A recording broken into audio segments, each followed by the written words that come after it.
pa chu rap leya alim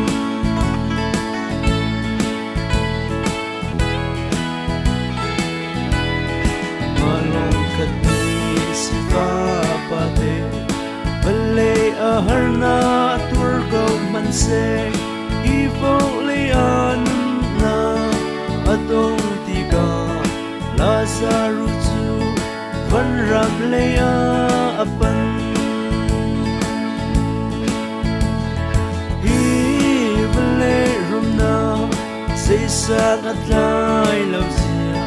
sifati halrotam minha sina tutnak lezang fana leilo rama mirum pachu rap leya alim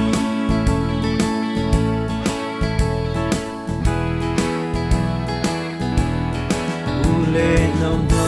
ro chiao tua mu na pom kam a mi tam pi na chu ti hal le rol cham i vai mi sina nang le ki ni kan zau so lai mo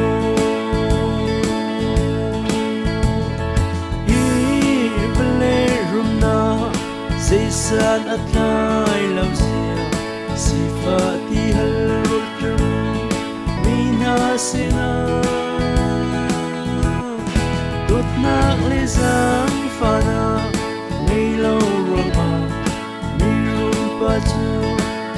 rap leya alim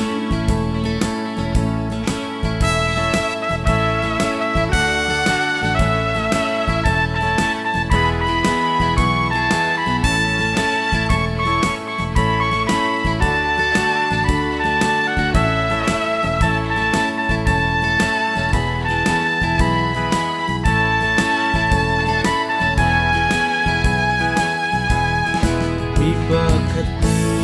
ivolehi apum pi inchau kau man selo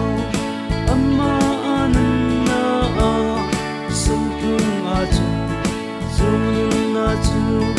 seisan at tlaih tung lau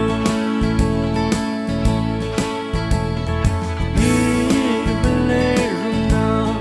seisan at tlaih lauzia sifati halrotam minha sina tutnak lezang fana leilo rama mirum pachu rap leya alim Lazarus van ram leya